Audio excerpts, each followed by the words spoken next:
Oui, alors dans la lancée, je voulais parler de Arjuna en fait. Donc j'ai fait Milarepa, Siddhartha, et là je voulais faire une vidéo sur Arjuna. Enfin une vidéo audio, enfin bon, avec un fond, voilà. Donc Arjuna, alors Arjuna c'est le guerrier de lumière, et là la tradition d'Arjuna en fait elle est rattachée au Mahabharata. Le Mahabharata qui est, je dirais, euh, une partie d'écrits qui sont des écrits sacrés, qui remontent vraiment à des temps, des milliers d'années en fait. Et donc le Mahabharata et l'histoire d'Arjuna, dans ce Mahabharata, sont intégrés à ce qu'on appelle la Bhagavad Gita. Voilà, ouvrage sacré. On pourrait dire, disons que, par exemple, la Bhagavad Gita, c'est un peu l'équivalent de la Bible, même si c'est très différent et beaucoup plus ancien. Mais la Bhagavad Gita, voilà, ouvrage qu'on peut faire un parallèle avec la Bible. Le Mahabharata, on peut faire un parallèle avec, je sais pas moi, l'Ancien Testament, vous voyez, un morceau donc. Et à l'intérieur du Mahabharata, on a l'histoire d'Arjuna qui peut être apparentée, je sais pas moi, à l'histoire de Moïse, par exemple. Par exemple, tout est très différent, mais ça marche comme ça. C'est emboîté en fait. Alors Arjuna existe au commencement, je dirais, pratiquement au commencement de l'humanité, ou en tout cas dans la région de l'Inde. Arjuna appartient à une famille royale, et il a des frères. Ses parents sont des parents qui sont très aimants, le royaume vit en paix, je dirais. Voilà, la famille est très paisible, famille royale. Arjuna est un noble et un guerrier en fait. Un guerrier qui protège, disons, le royaume, qui a été formé pour ça et qui a une spécialité dans les armes en fait qui sont les siennes, qui est que Arjuna est un archer. Bon. Et dans ce royaume, il y a une famille en fait qui est la même famille que les parents d'Arjuna et ses frères. Ce sont des parents proches, c'est le frère du père, enfin voilà.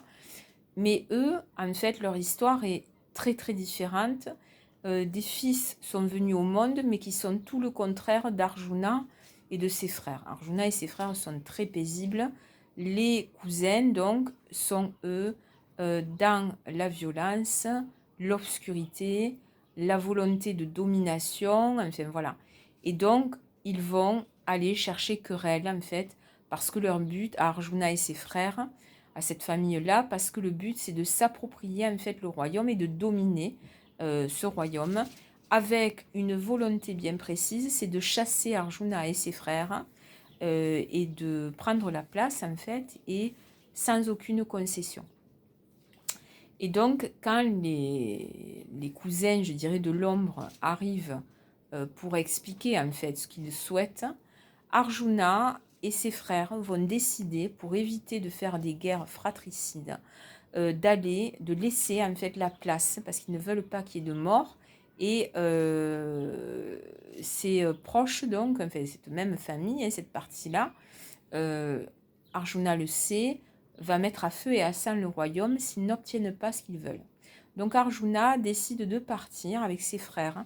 Ils vont s'exiler au fin fond des forêts du royaume et disparaître un peu comme les Jedi, vous voyez, qui partent à Tatooine, enfin bon, et qui vont s'exiler un peu partout, je dirais, et vont essayer vraiment de calmer les choses.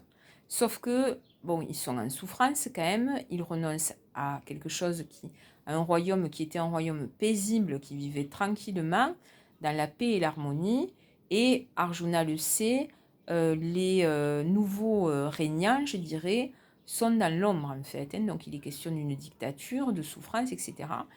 Et dans leur exil, en fait, Arjuna va être, comment dire, euh, va être contacté, enfin celui qui va venir le voir, c'est Krishna. Krishna qui est une divinité, un dieu en fait, voilà, et Krishna est disons, le maître de la douceur, je dirais, mais c'est aussi un archer. C'est le dieu des archers en fait dans l'Inde. Donc, c'est aussi un guerrier pacifique, mais un guerrier quand même. Krishna, qui est l'extrême antipode, je dirais, de Shiva. Hein. Shiva, qui lui est complètement égotique, en fait, ça fait vraiment deux entités complètement différentes. Et donc, Krishna va venir voir Arjuna et expliquer à Arjuna qu'il ne peut pas rester en exil. Il est un guerrier de lumière, il est un archer, il est un prince. Il va devoir aller combattre en fait ses cousins qui sont des ennemis et il va devoir bien les éliminer, hein, tout simplement les éliminer. Arjuna explique à Krishna qu'il ne veut pas. Il ne veut pas faire ça parce que ça veut dire que c'est une guerre fratricide. Donc il va tuer des gens, le sang va couler dans sa propre famille en fait.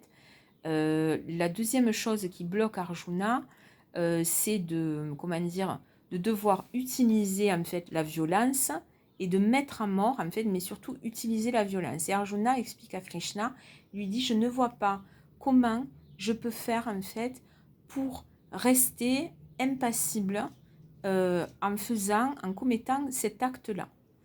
Et Krishna lui explique donc qu'il va lui expliquer en fait vraiment et lui transmettre en fait quelque chose de fondamental, à savoir qu'il doit éliminer en fait définitivement ses cousins dictateurs et dans l'ombre.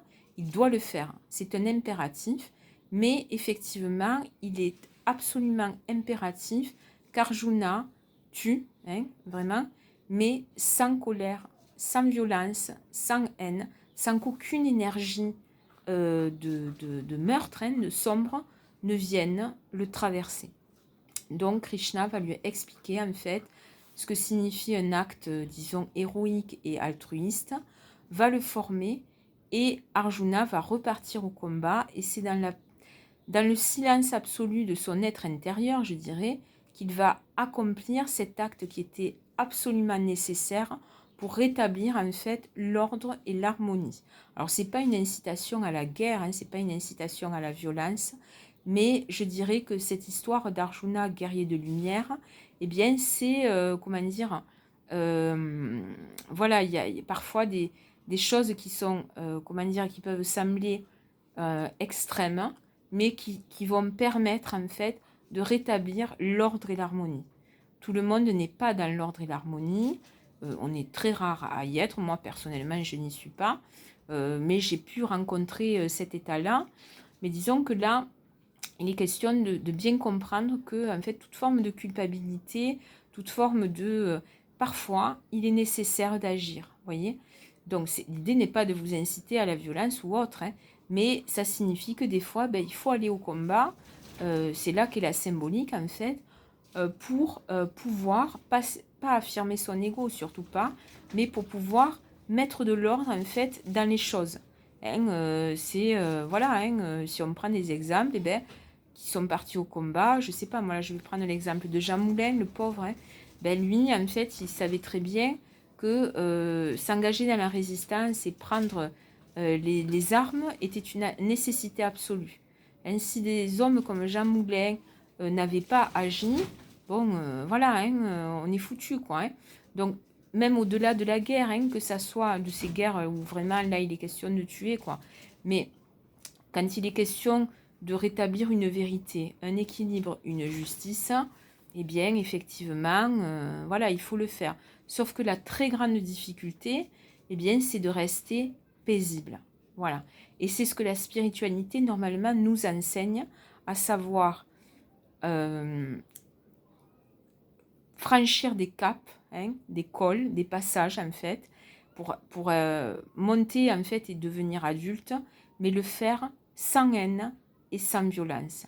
Même si en face de nous, on a des êtres qui sont dans l'ombre, qui ne veulent pas y changer, qui ne veulent pas ou qui ne le peuvent plus, enfin peu importe, et qui sont toxiques en fait pour les autres, d'accord, qui font le mal en fait. Hein. Et donc, voilà, la spiritualité, c'est, disons, d'aller déloger ce qui est dans l'ombre en nous, mais aussi, parfois, de porter un éclairage sur des ignorances et des ombres qui existent autour de nous. Et toute la difficulté, elle est dans le sang-froid, le calme et la paix intérieure.